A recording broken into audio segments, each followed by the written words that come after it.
Hello everyone, welcome back to my channel Shreshtha Kannada vlogs. ಎಲ್ಲರೂ ಹೇಗಿದ್ದೀರಾ? ನಾನಂತೂ ತುಂಬಾ ಚೆನ್ನಾಗಿದ್ದೀನಿ. ನೀವೆಲ್ಲ ಚೆನ್ನಾಗಿದ್ದೀರಾ ಅಂತ ಭಾವಿಸ್ತಾ ಈ ಒಂದು ವ್ಲಾಗ್ನ ಸ್ಟಾರ್ಟ್ ಮಾಡ್ತಾ ಇದ್ದೀನಿ.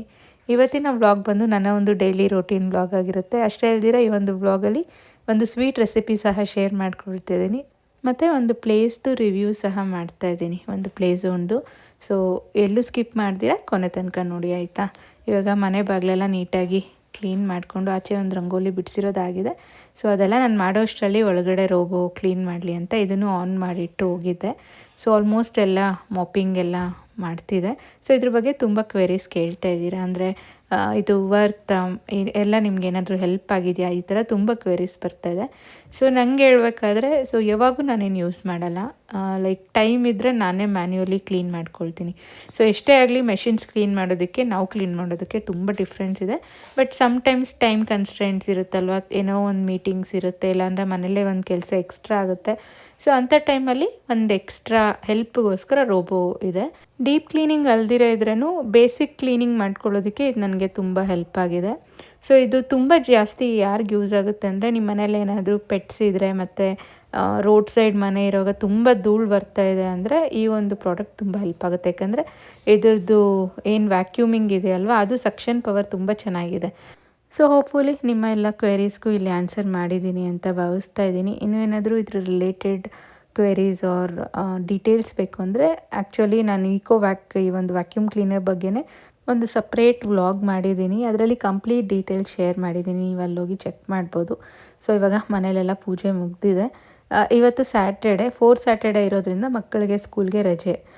ಅದಕ್ಕೆ ಏನಾದರೂ ಸ್ಪೆಷಲ್ ಮಾಡೋಣ ಅಂತ ನನಗೂ ತುಂಬ ದಿನದಿಂದ ಈ ಒಂದು ಕೇಸರಿಬಾತ್ ತಿನ್ನಬೇಕು ಅಂತ ಆಸೆ ಇತ್ತು. ಎಸ್ಪೆಷಲಿ ಪೈನಾಪಲ್ ಕೇಸರಿಬಾತು ಈ ಮದುವೆ ಮನೆಗಳಲ್ಲೆಲ್ಲ ಕೊಡ್ತಾರಲ್ವ, ಅದು ತುಂಬ ನನಗೆ ಇಷ್ಟ. ಸೊ ಸ್ವೀಟ್ಸ್ ಅಂದ್ರೇ ಸ್ವಲ್ಪ ಲೈಕ್ ತುಂಬ ರೇರ್ ನಾನು ಇಷ್ಟಪಟ್ಟು ತಿನ್ನೋದು. ಬಟ್ ಜಾಮೂನು ಮತ್ತು ಈ ಒಂದು ಪೈನಾಪಲ್ ಕೇಸರಿಬಾತ್ ತುಂಬ ಇಷ್ಟಪಟ್ಟು ತಿಂತೀನಿ. ಸೊ ನಿಮಗೆ ಯಾವ ಸ್ವೀಟ್ ಅಂದರೆ ತುಂಬ ಇಷ್ಟ ನನಗೆ ಕಮೆಂಟ್ಸ್ ಮುಖಾಂತರ ತಿಳಿಸ್ಕೊಡಿ. ಇವತ್ತು ನಾನು ಲೈಕ್ ಪೈನಾಪಲ್ ಕೇಸರಿಬಾತ್ ನಾನು ಯಾವ ರೀತಿ ಮಾಡ್ತೀನಿ ಅಂತ ನಿಮ್ಮೆಲ್ಲರ ಜೊತೆ ಶೇರ್ ಮಾಡ್ತಾಯಿದ್ದೀನಿ. ಸೊ ಪೈನಾಪಲ್ ಕೇಸರಿಬಾತ್ ಆಗಿರೋದ್ರಿಂದ ಮೇಯ್ನ್ ಥಿಂಗ್ ಅಂದರೆ ಪೈನಾಪಲ್ ಬೇಕು. ಸೊ ಎಷ್ಟೊಂದು ಜನ ಈ ಮದುವೆ ಮನೆಗಳಲ್ಲಿ ಪೈನಾಪಲ್ಗೆ ಬದಲು ಫ್ಲೇವರ್ಸ್ನ ಆ್ಯಡ್ ಮಾಡ್ತಾರೆ. ಬಟ್ ಈ ಥರ ನ್ಯಾಚುರಲ್ ಪೈನಾಪಲಿಂದ ಮಾಡಿರೋದು ರುಚಿ ಜಾಸ್ತಿ. ಸೊ ನೀವು ಪೈನಾಪಲ್ ಕೇಸರಿಬಾತ್ ಥರನೇ ಇವಾಗ ತೋರಿಸ್ತಾ ಇರೋ ಸೇಮ್ ರೆಸಿಪಿನೇ ನೀವು ಮ್ಯಾಂಗೋ ಯೂಸ್ ಮಾಡ್ಕೊಂಡು ಮಾಡ್ಬೋದು, ಜಾಕ್ ಫ್ರೂಟ್ ಯೂಸ್ ಮಾಡ್ಕೊಂಡು ಮಾಡ್ಬೋದು. ಅದು ಡಿಫ್ರೆಂಟ್ ಫ್ಲೇವರ್ಸ್ ಇರುತ್ತೆ, ಅದು ತುಂಬಾ ರುಚಿಯಾಗಿರುತ್ತೆ. ಏನೂ ಇಲ್ಲ ಅಂದರೆ ಮನೆಯಲ್ಲಿ ಬನಾನಾ ಇರುತ್ತಲ್ವ, ಬಾಳೆಹಣ್ಣು ಸಹ ನೀವು ಯೂಸ್ ಮಾಡ್ಕೊಂಡು ಸೇಮ್ ರೆಸಿಪಿನೇ ಮಾಡ್ಬೋದು. ಸೊ ಫ್ರೂಟ್ಸ್ ಮಾತ್ರ ಚೇಂಜ್ ಆಗ್ತಾ ಇರುತ್ತೆ ಅಷ್ಟೇ. ಇಂಗ್ರೀಡಿಯೆಂಟ್ಸ್ ಬಂದು 1 ಗ್ಲಾಸ್ ರವೆ ತೊಗೊಂಡಿದ್ದೀನಿ, 3/4 ಗ್ಲಾಸ್ ಸಕ್ಕರೆ, ಸ್ವಲ್ಪ ಡ್ರೈ ಫ್ರೂಟ್ಸು ಮತ್ತು ಒಂದು 4 ಪೀಸ್ ಪೈನಾಪಲ್, ಅದನ್ನು ಚಿಕ್ಕದಾಗಿ ಕಟ್ ಮಾಡಿಟ್ಟಿದ್ದೀನಿ. ಸೊ ಇವಾಗ ಒಂದು ತಿಕ್ ತವ ಒಂದು ತೊಗೊಂಡು 2-3 ಟೇಬಲ್ ಸ್ಪೂನ್ ತುಪ್ಪ ಹಾಕ್ಕೊಳ್ತಾಯಿದ್ದೀನಿ. ಅಂದರೆ ಡ್ರೈ ಫ್ರೂಟ್ಸು ಮತ್ತು ರವೆ ಕ್ವಾಂಟಿಟಿ ಮೇಲೆ ಈ ತುಪ್ಪನೂ ಡಿಪೆಂಡ್ ಆಗುತ್ತೆ, ಅದೆಲ್ಲ ಹುರ್ಕೊಳ್ಳೋದಕ್ಕೆ. ಸೊ ತುಪ್ಪದಲ್ಲಿ ಮಾಡಿದ್ರೆ ಫ್ಲೇವರ್ ತುಂಬ ರುಚಿಯಾಗಿರುತ್ತೆ. ಸೊ ಫಸ್ಟು ನಾನು ಒಂದು ಸ್ವಲ್ಪ ಗೋಡಂಬಿ ಮತ್ತು ದ್ರಾಕ್ಷಿ ತೊಗೊಂಡಿದ್ದೀನಿ, ಮತ್ತು ಒಂಚೂರು ಬಾದಾಮಿನ ಸಹ ನಾನು ಕಟ್ ಮಾಡಿ ಹಾಕ್ಕೊಂಡಿದ್ದೀನಿ. ಇದನ್ನು ನೀಟಾಗಿ ಅದು ಕಂದು ಬಣ್ಣ ಬರೋ ತನಕನೂ ಹುರ್ಕೋಬೇಕು. ಸೊ ಇದೆಲ್ಲ ಹುರ್ಕೊಂಡ್ಮೇಲೆ ನೆಕ್ಸ್ಟು ರವೆ 1 ಗ್ಲಾಸ್ ಏನು ತೊಗೊಂಡಿದ್ದೀನಲ್ಲ ಅದು ಇದರಲ್ಲೇ ಹಾಕಿ ನೀಟಾಗಿ ಹುರ್ಕೊಳ್ತಾ ಇದ್ದೀನಿ. ಒಂಚೂರು ಘಮ ಬರಬೇಕು, ಅಂದರೆ ಬೆಚ್ಚಗಾದ್ರೂ ಸಾಕು. ಸೊ ಇವಾಗ ರವೆ ಹಾಕಿ ಹುರ್ಕೋಬೇಕಾದ್ರೆ ಕೈ ಆಡಿಸ್ತಾನೆ ಇರಬೇಕು. ಅಂದರೆ ಅದು ಕಪ್ಪಗಾದರೆ ರವೆ ಕೇಸರಿಬಾತ್ ಟೇಸ್ಟ್ ಅಂತೂ ಕಹಿ ಬಂದುಬಿಡುತ್ತೆ. ಸೊ ಅದೊಂದು ನೀವು ಲೈಕ್ ನೋಡಿಕೊಂಡು ಹುರ್ಕೋಬೇಕು. ಜಸ್ಟ್ ಬೆಚ್ಚಗಾದ್ರೂ ಸಾಕು, ಬಟ್ ಅದು ಒಂಥರ ಘಮ ಬರೋವರೆಗೂ ಹುರ್ಕೊಂಡ್ರೆ ಟೇಸ್ಟ್ ತುಂಬ ಚೆನ್ನಾಗಿರುತ್ತೆ. ಸೊ ಇವಾಗ ಅದನ್ನು ಸೈಡ್ಗೆ ಎತ್ತಿಟ್ಟು ಅದೇ ಒಂದು ತವಾಲೆ ಇವಾಗ ಇನ್ನೂ ಒಂದು 2 ಟೇಬಲ್ ಸ್ಪೂನ್ ಇದು ಹಾಕ್ಕೊಂಡಿದ್ದೀನಿ ತುಪ್ಪನ. ಅದಾದಮೇಲೆ ಈ ಪೈನಾಪಲ್ ಏನಿದೆಯಲ್ಲ, ನಿಮಗೆ ಅದು ಬಾಯಿಗೆ ಸಿಗೋದು ಇಷ್ಟ ಇಲ್ಲ ಅಂದರೆ ನೀವು ರುಬ್ಬಿ ಸಹ ಈ ಒಂದು ಟೈಮಲ್ಲಿ ಹಾಕ್ಬೋದು. ಅರ್ಧ ಸ್ಮಾಲಾಗಿ ಕಟ್ ಮಾಡಿ ಹಾಕ್ಬೋದು, ಇನ್ನು ಅರ್ಧನ ನೀವು ರುಬ್ಬಿ ಸಹ ಹಾಕ್ಕೋಬೋದು. ಅದು ನಿಮ್ಮ ಒಂದು ಪ್ರಿಫ್ರೆನ್ಸು. ನನ್ನ ಸ್ವಲ್ಪ ಪೀಸಸ್ ದೊಡ್ಡದಾಗೇ ಇದೆ, ಬಟ್ ನೀವು ಮಾಡಬೇಕಾದ್ರೆ ಇನ್ನೂ ಪುಟಾಣಿ ಪೀಸಸ್ನ ಕಟ್ ಮಾಡ್ಕೊಳ್ಳಿ. ಯಾಕಂದರೆ ಪ್ರತಿಯೊಬ್ಬರಿಗೂ ಈ ಥರ ದೊಡ್ಡದು ಬಾಯಿಗೆ ಸಿಕ್ಕಿದ್ರೆ ಇಷ್ಟ ಆಗಲ್ಲ. ಸೊ ಇವಾಗ 1 ಗ್ಲಾಸ್ ರವೆಗೆ 2.5 ಗ್ಲಾಸು ನೀರು ಹಾಕ್ಕೊಂಡಿದ್ದೀನಿ. ಸೊ ಇದು ಕ್ವಾಂಟಿಟಿ ಮೆಜರ್ಮೆಂಟು. ಮತ್ತು ಸ್ವೀಟ್ನೆಸ್ಸು ಅಷ್ಟೇ, ನಿಮಗೆ ಸ್ವಲ್ಪ ಸ್ವೀಟ್ ತಿಂತೀರಾ ಅನ್ನೋಂಗಿದ್ರೆ 1 ಗ್ಲಾಸ್ ರವೆಗೆ 1 ಗ್ಲಾಸ್ ಸಕ್ಕರೆ ಸಹ ಹಾಕ್ಕೋಬೋದು. ನಾನಿಲ್ಲಿ 3/4 ಗ್ಲಾಸ್ ಹಾಕಿದ್ದೀನಿ. ಇವಾಗ ಒಂಚೂರು ಏಲಕ್ಕಿ ಪುಡಿ ಹಾಕಿ ಒಂದು ಲಿಡ್ ಕ್ಲೋಸ್ ಮಾಡಿ ಬೇಯಕ್ಕಿಟ್ಟಿದ್ದೀನಿ. ಸೊ ಪೈನಾಪಲ್ ಎಲ್ಲ ಸ್ವಲ್ಪ ಬೆಂದಿರುತ್ತೆ, ಮತ್ತು ಒಂದು ಕುದಿ ಬಂದಮೇಲೆ ಇವಾಗ ಏನು ಹುರ್ಕೊಂಡಿರ್ತೀವಲ್ವ ರವೆ ಮತ್ತು ಡ್ರೈ ಫ್ರೂಟ್ಸು, ಇದನ್ನು ಹಾಕಿ ಮಿಕ್ಸ್ ಮಾಡ್ಕೋಬೇಕು. ಸೊ ಈ ಥರ ಮಾಡ್ಕೊಳ್ಳೋದ್ರಿಂದ ಏನಾಗುತ್ತೆ ಅಂದರೆ ಅದು ಲಂಪ್ಸ್ ಬರ್ದಿರ ಮಿಕ್ಸ್ ಮಾಡ್ತಾ ಇರಬೇಕು. ಸೊ ನಿಮಗೆ ನಾನು ಆಲ್ರೆಡಿ ಹೇಳ್ದಾಗೆ ಮದುವೆ ಮನೆ ಸ್ಟೈಲ್ ಅದೇ ಶೈಲಿ ಬೇಕಾದರೆ ಈ ಪೈನಾಪಲ್ನ ಅರ್ಧ ರುಬ್ಕೊಂಬಿಟ್ಟು ಹಾಕಿ, ಆವಾಗ ಸೇಮ್ ಅದೇ ಥರನೇ ಇರುತ್ತೆ. ಸೊ ಅರಿಶಿನ ಸ್ವಲ್ಪ ಒಂದು ಚಿಟಿಕೆ ಹಾಕ್ಕೊಳ್ಳೋದ್ರಿಂದ ಕಲರ್ ಯೆಲ್ಲೋಯಿಶ್ ಬರುತ್ತೆ. ಸೊ ಇವಾಗ ನೀಟಾಗಿ ಬೆಂದ್ಕೊಂಡ್ಮೇಲೆ ಅಂದರೆ ರವೆ ಮತ್ತು ನೀರಲ್ಲಿ ಈ ಥರ ಗಟ್ಟಿ ಆಗುತ್ತೆ. ಆವಾಗ ಇನ್ನೊಂದು 2 ಟೇಬಲ್ ಸ್ಪೂನ್ ತುಪ್ಪ ಹಾಕಿ ಇವಾಗ 3/4 ಗ್ಲಾಸ್ ಏನು ಸಕ್ಕರೆ ಇದೆಯಲ್ಲ ಅದನ್ನು ಹಾಕ್ಕೊಳ್ಳಿ. ಇವಾಗ ಒಂದು ಸ್ವಲ್ಪ ನೀರು ಬಿಟ್ಕೊಳ್ಳುತ್ತೆ, ಅಂದರೆ ಸಕ್ಕರೆ ಪಾಕ ಥರ ಬರುತ್ತೆ. ಅದಾದಮೇಲೆ ಮತ್ತೆ ಗಟ್ಟಿ ಆಗ್ತಾ ಬರುತ್ತೆ ಅದು ನೀರು ಬಿಟ್ಮೇಲೆ. ಸೊ ಫೈನಲ್ ಪರ್ಫೆಕ್ಟಾಗಿ ಬಂದಾಗ ಅದು ಒಂದಕ್ಕೊಂದು ಕೂಡಲ್ಲ, ಒಂದು ಕಡೆ ಒಂದು ಲಂಪ್ ಥರ ಇರುತ್ತೆ. ಸೊ ಆವಾಗ ಕೇಸರಿಬಾತ್ ರೆಡಿಯಾಗಿದೆ ಅಂತ. ತುಂಬಾ ರುಚಿಯಾಗಿ ಇರುತ್ತೆ ಟೇಸ್ಟ್ ಅಂತೂ. ಸೊ ಯಾವಾಗಾದರೂ ನಿಮಗೆ ಸ್ವೀಟ್ ಕ್ರೇವಿಂಗ್ಸ್ ಆದರೆ ಈ ಥರ ಒಂದು ಸಲ ಪೈನಾಪಲ್ ಕೇಸರಿಬಾತ್ ಮಾಡ್ಕೊಂಡು ತಿನ್ನಿ, ತುಂಬ ರುಚಿಯಾಗಿರುತ್ತೆ. ಸೊ ಯೂಶ್ವಲಿ ಕೇಸರಿಬಾತ್ ಅನ್ನೋದು ನಾನು ಸೀಸ್ನಲ್ ಫ್ರೂಟ್ಸಲ್ಲಿ ತುಂಬ ಮಾಡ್ತೀನಿ. ಅಂದರೆ ಹಲಸಿನಣ್ಣು ಸೀಸನ್ ಬಂದಾಗ ಈ ಪೈನಾಪಲ್ ಪ್ಲೇಸಲ್ಲಿ ಹಲಸಿನಣ್ಣು ಹಾಕಿ ಮಾಡ್ತೀನಿ. ಮತ್ತು ಪೈನಾಪಲ್ ಸೀಸನಲ್ಲಿ ಪೈನಾಪಲ್ಲು, ಅದು ಬಿಟ್ಟರೆ ಮ್ಯಾಂಗೋ ಸೀಸನ್ ಅಂದರೆ ಮಾವಿನ ಹಣ್ಣು ಯೂಸ್ ಮಾಡ್ಕೊಂಡು ಮಾಡಿದ್ರೂ ತುಂಬ ರುಚಿಯಾಗಿರುತ್ತೆ. ಸೊ ನೀವು ಸೀಸ್ನಲ್ ಫ್ರೂಟ್ಸಲ್ಲಿ ಒಂದು ಸಲ ಟ್ರೈ ಮಾಡಿ. ಈ 3 ಫ್ರೂಟ್ಸಲ್ಲಿ ಅಂದರೆ ಬಾಳೆಹಣ್ಣು ಹೆಂಗೂ ಎಲ್ಲರೂ ಟ್ರೈ ಮಾಡಿರ್ತೀರ, ಅದು ಬಿಟ್ಟು ಈ 3 ಫ್ರೂಟ್ಸಲ್ಲಿ ಟ್ರೈ ಮಾಡಿ, ತುಂಬ ರುಚಿಯಾಗಿರುತ್ತೆ. ಸೊ ಇವಾಗ ಮಧ್ಯಾಹ್ನದ ಲಂಚ್ಗೆ ಎಲ್ಲ ಪ್ರಿಪ್ರೇಷನ್ ಮಾಡ್ಕೊಳ್ತಾ ಇದ್ದೀನಿ. ಬೆಳಗ್ಗೆ ಬ್ರೇಕ್ಫಾಸ್ಟ್ಗೆ ಆಲ್ರೆಡಿ ನಾನು ಮಿಕ್ಸ್ಡ್ ವೆಜಿಟೇಬಲ್ ಕುರ್ಮಾ ಮತ್ತು ಚಪಾತಿ ಮಾಡ್ಕೊಂಡಿದ್ದೆ ಕೇಸರಿಬಾತ್ ಜೊತೆ. ಇವಾಗ ಮಧ್ಯಾಹ್ನ ಲಂಚಿಗೆ ಸ್ವಲ್ಪ ಕೇಸರಿಬಾತ್ ಇತ್ತು, ಜೊತೆಗೆ ಸ್ವಲ್ಪ ಗೀ ರೈಸ್ ಮಾಡ್ಕೊಂಬಿಡೋಣ ಅಂತ. ಗೀ ರೈಸ್ ಯೂಶ್ವಲಿ ಯಾವಾಗ ಮಾಡ್ತೀನಿ ಅಂದರೆ ಕ್ವಿಕ್ಕಾಗಿ ಏನೂ ಮಾಡೋಕ್ಕೆ ಇಂಟ್ರೆಸ್ಟ್ ಇಲ್ಲ ಅಂದಾಗ ಗೀ ರೈಸ್ ಮಾಡ್ಕೊಂಬಿಡ್ತೀನಿ.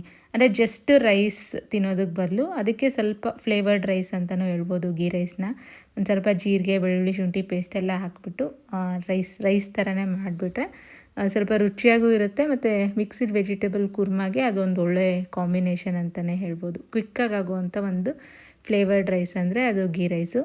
ಸ್ವಲ್ಪ ನಾನು ಜೀರಾನು ಆ್ಯಡ್ ಮಾಡ್ತೀನಿ ಫ್ಲೇವರ್ ಇರಲಿ ಅಂತ. ಇದ್ರದ್ದು ರೆಸಿಪಿ ನಾನು ಆಲ್ರೆಡಿ ಶೇರ್ ಮಾಡಿದ್ದೀನಿ. ಇದು ಎಲ್ಲದಕ್ಕೂ ಚೆನ್ನಾಗಿರುತ್ತೆ, ಮಸಾಲ ಕರೀಸ್ಗೆ, ನಾನ್ ವೆಜ್ ಕರೀಸ್ಗೆ ಎಲ್ಲದಕ್ಕೂ. ಇವತ್ತು ವೆಜಿಟೇಬಲ್ ಕುರ್ಮಾಗೆ ಮಾಡ್ಕೊಂಡಿದ್ದೆ. ಸೊ ಯೂಶ್ವಲಿ ವೀಕೆಂಡ್ಸ್ ಬರುತ್ತೆ ಅಂದರೆ ಮಕ್ಕಳು ಕೇಳ್ತಾನೆ ಇದ್ರು ತುಂಬ ದಿನದಿಂದ ಯಾವುದಾದ್ರೂ ಒಂದು ವೀಕೆಂಡ್ ಎಲ್ಲ ಔಟ್ಸೈಡ್ ಕರ್ಕೊಂಡು ಹೋಗಮ್ಮ ಯಾವಾಗೂ ಮನೆಯಲ್ಲೇ ಅಂತ. ಸೊ ತುಂಬ ದಿನದಿಂದ ಪೋಸ್ಟ್ಪೋನ್ ಮಾಡ್ತಾನೆ ಇದ್ದೆ ಈ ಒಂದು ಪ್ಲ್ಯಾನ್ನ. ಸೊ ಫೈನಲಿ ಇವತ್ತು ಹಸ್ಬೆಂಡೇ ಹೇಳಿದ್ರು, ವಾಕಬಲ್ ಡಿಸ್ಟೆನ್ಸಲ್ಲೇ ಆಗಿದೆಯಲ್ವ ಕಿಡೋಪ್ಲೆ ಅಂತ, ಅಲ್ಲೇ ಹೋಗಿ ಬ್ರೌಸ್ ಮಾಡ್ಕೊಂಬರ್ಬೋದಲ್ಲ ಅಂತ. ಸೊ ಅದಕ್ಕೆ ಸಂಜೆ ಮೇಲೆ ಇವಾಗ ಕಿಡೋಪ್ಲೆ ಅನ್ನೋ ಒಂದು ಪ್ಲೇಸಿಗೆ ಬಂದಿದ್ದೀವಿ. ಇದು ಕೋಲಾರ ಟೆಕ್ಕಲ್ ರೋಡಲ್ಲಿರುವಂಥ ಒಂದು ಕಿಡ್ಸ್ ಪ್ಲೇ ಝೋನ್ ಅಂತಲೇ ಹೇಳ್ಬೋದು. ಸೊ ನೀವು ಕೋಲಾರದವರಾಗಿ ಈ ಒಂದು ಪ್ಲೇಸ್ ಇನ್ನೂ ವಿಸಿಟ್ ಮಾಡಿಲ್ಲ ಅಂದರೆ ಒಂದು ಸಲ ವಿಸಿಟ್ ಮಾಡಿ. ರೀಸನಬಲ್ ಪ್ರೈಸಲ್ಸಲ್ಲೇ ಇದೆ ಮತ್ತು ತುಂಬ ಆಪ್ಷನ್ ಸಹ ಇದೆ. ಸೊ ಇಲ್ಲಿ ಎಂಟ್ರೆನ್ಸಲ್ಲೇ ಈ ಥರ ಪೇರೆಂಟ್ಸ್ಗೆಲ್ಲ ಕೂತ್ಕೊಂಡು ಸ್ವಲ್ಪ ಮಕ್ಕಳಿಗೆ ನಾನು ಆಡಬೇಕಾದ್ರೆ ವೆಯ್ಟಿಂಗ್ಗೋಸ್ಕರ ಆಚೆ ಚೇರ್ಸ್ ಹಾಕಿದ್ದಾರೆ. ಪ್ರೈಸಸ್ ಬಗ್ಗೆ ಹೇಳ್ಬೇಕಾದ್ರೆ 1 ಅವರ್ಗೆ 200 ರುಪೀಸ್ ಚಾರ್ಜ್ ಮಾಡ್ತಾರೆ, ಅದು ಮಿನಿಮಮ್ಮು. ಮತ್ತು ಕಿಡ್ಸ್ ಜಾಸ್ತಿ ಇದ್ದರೆ ಸ್ವಲ್ಪ ಪ್ರೈಸಸ್ ಕಡಿಮೆ ಆಗ್ತಾ ಹೋಗುತ್ತೆ. ಅಂದರೆ 2 ಕಿಡ್ಗೆ 380 ರುಪೀಸ್ ಆ ಥರ, 3 ಮೆಂಬರ್ಸ್ಗೆ 4 ಮೆಂಬರ್ಸ್ಗೆ ಆ ಥರ ಎಷ್ಟು ಜನ ಹೋಗ್ತೀವಿ ಅದ್ರ ಮೇಲೆ ಪ್ರೈಸಸ್ ಕಡಿಮೆ ಆಗುತ್ತೆ. ಬಟ್ ಒಬ್ಬರಿಗೆ 200 ರುಪೀಸ್ ಚಾರ್ಜ್ ಮಾಡ್ತಾರೆ 1 ಅವರ್ಗೆ.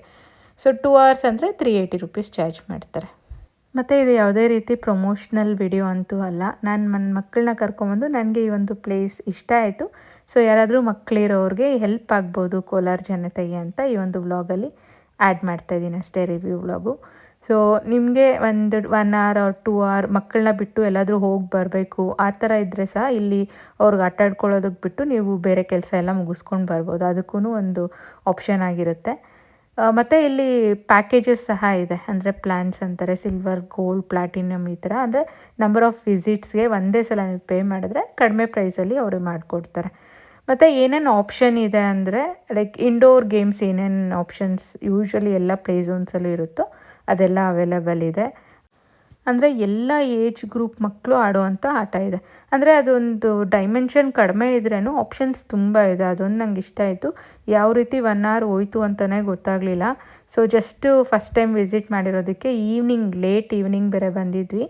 ಸೊ 1 ಅವರ್ 6:30 to 7:30 ಹಂಗೆ ಲೈಕ್ ಆಟ ಆಡ್ಕೊಂಡು ಹೋಗೋಣ ಅಂತ. ಬಟ್ ತುಂಬಾ ಚೆನ್ನಾಗಿದೆ. ಸೊ ರೆಗ್ಯುಲರಾಗಿ ಬರೋವಂಥ ಒಂದು ಪ್ಲೇಸ್ ಅಂತಲೇ ಹೇಳ್ಬೋದು. ಮತ್ತು ಇನ್ನೊಂದೇನೆಂದರೆ ಸಾಕ್ಸ್ ಮ್ಯಾಂಡೇಟ್ರಿ, ಇಲ್ಲಾಂದರೆ ನೀವು ಅಲ್ಲೋಗಿ ಪರ್ಚೇಸ್ ಮಾಡಬೇಕಾಗುತ್ತೆ. ಸೊ ನೀವು ಬರೋ ಹಾಗಿದ್ರೆ ಮೊದಲೇ ಮನೆಯಲ್ಲೇ ಸಾಕ್ಸ್ನ ಕ್ಯಾರಿ ಮಾಡಿ ಬನ್ನಿ. ಇದರಲ್ಲೆಲ್ಲ ಪ್ಲೇ ಮಾಡಬೇಕಂದ್ರೆ ಸಾಕ್ಸ್ ಹಾಕ್ಕೊಂಡೇ ಪ್ಲೇ ಮಾಡಬೇಕು. ಸೊ ಯೂಶ್ವಲಿ ಮ್ಯಾಕ್ಸಿಮಮ್ ಟೈಮು ಮಕ್ಕಳು ಸ್ಲೈಡ್ಸಲ್ಲಿ ಈ ಥರದ್ರಲ್ಲಿ ಸ್ಪೆಂಡ್ ಮಾಡಿದ್ಮೇಲೆ ಸ್ವಲ್ಪ ಸುಸ್ತಾದಮೇಲೆ ಈ ಥರ ಬಿಲ್ಡಿಂಗ್ ಬ್ಲಾಕ್ಸ್ ಎಲ್ಲ ಈ ಥರ ಆಪ್ಷನ್ ಸಹ ಇದೆ. ಮತ್ತು ಬೀಚಸ್ ಹತ್ರ ಪ್ಲೇ ಮಾಡೋ ಒಂದು ಶೈಲಿಯಲ್ಲಿ ಇಲ್ಲಿ ಪೆಬಲ್ಸ್ ಬೀಟ್ಸ್ ಎಲ್ಲ ಇಟ್ಟಿದ್ದಾರೆ ವಿತ್ ಸಮ್ ಆ ಒಂದು ಐಟಮ್ಸ್ ಇರುತ್ತಲ್ಲ ಬೀಚಸ್ ಹತ್ರ ಆಡಬೇಕಾದ್ರೆ ಮಾಡಲ್ಸು, ಅದನ್ನು ಸಹ ಪ್ರೊವೈಡ್ ಮಾಡಿರ್ತಾರೆ.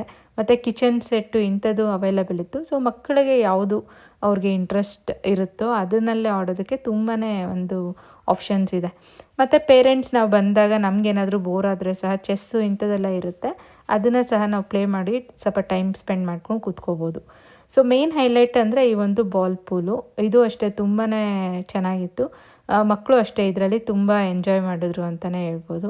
ಸೊ ವೀಕೆಂಡ್ಸ್ಗೆ 1 ಅವರ್ ಆರ್ 2 ಅವರ್ಸ್ ಸ್ಪೆಂಡ್ ಮಾಡಬೇಕಂದ್ರೆ ಈ ಒಂದು ಪ್ಲೇಸ್ ನಾನು ಹೈಲಿ ರೆಕಮೆಂಡ್ ಮಾಡ್ತೀನಿ. ಮತ್ತು ತುಂಬ ನೀಟಾಗಿ ಮೇಂಟೈನ್ ಮಾಡಿದ್ದಾರೆ. ಸೊ ಅದು ನಂಗೆ ತುಂಬ ಇಷ್ಟ ಆಯಿತು. ಆ್ಯಂಬಿಯನ್ಸ್ ಆಗಲಿ ಕ್ಲೆನ್ಲಿನೆಸ್ ಆಗಲಿ ತುಂಬ ಚೆನ್ನಾಗಿ ಪ್ರೊವೈಡ್ ಮಾಡಿದ್ದಾರೆ. ಮತ್ತು ಇನ್ನೊಂದು ಗುಡ್ ಥಿಂಗ್ ಏನಂದರೆ ಈ ಒಂದು ಪ್ಲೇ ಝೋನಲ್ಲಿ ಬರ್ಡೇ ಸಹ ನೀವು ಸೆಲೆಬ್ರೇಟ್ ಮಾಡ್ಕೋಬೋದು. ಅಂದರೆ ಒಂದು ಡೆಡಿಕೇಟೆಡ್ ಪ್ಲೇಸ್ ಅಂತ ಅಲ್ಲಿ ಸೆಟಪ್ ಮಾಡಿದ್ದಾರೆ, ಡೆಕೋರೇಷನ್ಸ್ ಎಲ್ಲ ಮಾಡಿ. ಸೊ ನೀವು ಅವ್ರಿಗೆ ಮುಂಚೆನೇ ಇನ್ಫಾರ್ಮ್ ಮಾಡಿದ್ರೆ ಕೇಕ್ ಸಹ ಪ್ರೊವೈಡ್ ಮಾಡ್ತಾರೆ. ಮತ್ತು ನೀವು ಸ್ನ್ಯಾಕ್ಸ್ ಏನಾರ ಬೇಕಂದರೆ ನೀವೂ ಬೇಕಾದರೆ ತಂದು ಸಹ ಅಲ್ಲಿ ಸೆಲೆಬ್ರೇಷನ್ಸ್ ಮಾಡ್ಕೋಬೋದು. ಬಟ್ ಸ್ನ್ಯಾಕ್ಸ್ ಅವ್ರು ಪ್ರೊವೈಡ್ ಮಾಡಲ್ಲ. ಇದಕ್ಕೆ ಸಪ್ರೇಟ್ ಚಾರ್ಜಸ್ ಇರುತ್ತೆ ಆ ಒಂದು ಬರ್ಡೇ ಸೆಲೆಬ್ರೇಷನ್ಗೆ. ಮತ್ತು ತುಂಬ ಮಕ್ಕಳನ್ನ ಏನಾದರೂ ಇನ್ವೈಟ್ ಮಾಡಿದ್ರೆ ಸೊ ಅದಕ್ಕೆ ಸಪ್ರೇಟ್ ಚಾರ್ಜಸ್ ಇರುತ್ತೆ. ಸೊ ನೀವು ಸ್ಪೆಷಲ್ಲಾಗಿ ಮಕ್ಕಳಿಗೆ ಡಿಫ್ರೆಂಟಾಗಿ ಸೆಲೆಬ್ರೇಷನ್ಸ್ ಮಾಡ್ಕೊಬೇಕಂದ್ರೆ ಈ ಥರ ಪ್ಲೇ ಝೋನಲ್ಲಿ ಸಹ ಬಂದು ಸೆಲೆಬ್ರೇಟ್ ಮಾಡ್ಬೋದು, ಚಿಕ್ಕ ಮಕ್ಕಳು ಎಸ್ಪೆಷಲಿ. ಸೊ ಬಂದಿರೋ ಮಕ್ಕಳು ಸಹ ತುಂಬ ಎಂಜಾಯ್ ಮಾಡ್ತಾರೆ, ಆ ಪ್ಲೇಸ್ನೆಲ್ಲ ಯುಟಿಲೈಸ್ ಮಾಡ್ಕೊಳ್ತಾರೆ. ಮತ್ತು ಗೇಮ್ಸ್ ಎಲ್ಲ ಡಿಫ್ರೆಂಟ್ ವೆರೈಟೀಸ್ ಇರೋದ್ರಿಂದ ಬರ್ಡೇಸು ತುಂಬ ಸ್ಪೆಷಲ್ ಅನಿಸುತ್ತೆ. ಈ ಒಂದು ಕಾನ್ಸೆಪ್ಟ್ ನಂಗೆ ತುಂಬ ಇಷ್ಟ ಆಯಿತು. ಪ್ಲೇ ಝೋನಲ್ಲೇ ಬರ್ಡೇ ಸೆಲೆಬ್ರೇಷನ್ಸ್ ಮಾಡೋದು ಒಂದು ಒಳ್ಳೆ ಐಡಿಯಾ ಅಂತ ಅನ್ನಿಸ್ತು. ಮತ್ತು ತುಂಬ ಮಕ್ಕಳನ್ನ ಈ ಥರ ಎಲ್ಲ ಬಂದಾಗ ಸ್ವಲ್ಪ ಕನ್ಸೆಷನ್ ಸಹ ನಿಮಗೆ ಸಿಗುತ್ತೆ ಪ್ರೈಸಸಲ್ಲಿ. ಮತ್ತು ಈ ಬರ್ಡೇ ಪಾರ್ಟೀಸ್ಗೆಲ್ಲ ನೀವು ಸ್ವಲ್ಪ ರೀಸನಬಲ್ ಪ್ರೈಸಲ್ಲೇ ಬುಕ್ ಮಾಡ್ಕೋಬೋದು. ಸೊ ನಿಮಗೇನಾದರೂ ಇಂಟ್ರೆಸ್ಟ್ ಇದ್ದರೆ ಸೊ ಬರ್ಡೇ ಸೆಲೆಬ್ರೇಷನ್ ಸಹ ಇಲ್ಲಿ ಬಂದು ಮಾಡ್ಬೋದು. ಸೊ ನಾನಂತೂ ಹೈಲಿ ರೆಕಮೆಂಡ್ ಮಾಡ್ತೀನಿ ಈ ಒಂದು ಪ್ಲೇಸ್ನ. ಮತ್ತು 1 ಅವರ್ ಯಾವ ರೀತಿ ಹೋಯ್ತು ಅಂತಲೇ ಗೊತ್ತಾಗಲಿಲ್ಲ ಈ ಒಂದು ಪ್ಲೇಸಲ್ಲಿ. ಸೊ ನಾವಂತೂ ಆಲ್ಮೋಸ್ಟ್ ಎಲ್ಲ ಗೇಮ್ಸೂ ಲೈಕ್ ಅಲ್ಲಿ ಟ್ರೈ ಮಾಡಿದ್ವಿ ಅಂತಲೇ ಹೇಳ್ಬೋದು. ಸೊ ನೋಡಿದ್ರಲ್ಲ ಯಾವ ರೀತಿ ಇತ್ತು ನನ್ನ ಒಂದು ದಿನ ಅಂತ. ನಿಮ್ಮೆಲ್ಲರಿಗೂ ಈ ಒಂದು ವ್ಲಾಗ್ ಇಷ್ಟ ಆಗಿದೆ ಅಂತ ಭಾವಿಸ್ತಾ ಇದ್ದೀನಿ. ಸೊ ಈ ಒಂದು ಪ್ಲೇಸ್ದು ಡೀಟೇಲ್ಸ್ ಅವ್ರ ಫೋನ್ ನಂಬರ್ ಇದೆಲ್ಲನೂ ನಾನು ಡಿಸ್ಕ್ರಿಪ್ಷನಲ್ಲಿ ಆ್ಯಡ್ ಮಾಡಿರ್ತೀನಿ. ಸೊ ನಿಮ್ಮಲ್ಲಿ ಯಾರಿಗಾದರೂ ಇಂಟ್ರೆಸ್ಟ್ ಇದ್ದರೆ ನೀವು ನಿಮ್ಮ ಬರ್ಡೇ ಸೆಲೆಬ್ರೇಷನ್ಸ್ ಆಗಲಿ ಇಲ್ಲ ಜಸ್ಟ್ ಒಂದು ವೀಕೆಂಡ್ ಟೈಮ್ ಸ್ಪೆಂಡ್ ಮಾಡೋದಕ್ಕೆ ಈ ಪ್ಲೇಸ್ನ ನಾನು ಹೈಲಿ ರೆಕಮೆಂಡ್ ಮಾಡ್ತೀನಿ. ನನಗಂತೂ ತುಂಬಾ ಇಷ್ಟ ಆಯಿತು. ಸೊ ನಿಮ್ಮಲ್ಲಿ ಯಾರಿಗಾದರೂ ಏನಾದರೂ ಕ್ವೆರೀಸ್ ಇದ್ದರೆ ಆ ನಂಬರ್ಗೆ ಫೋನ್ ಮಾಡಿ ನೀವು ಕಾಂಟ್ಯಾಕ್ಟ್ ಮಾಡ್ಬೋದು.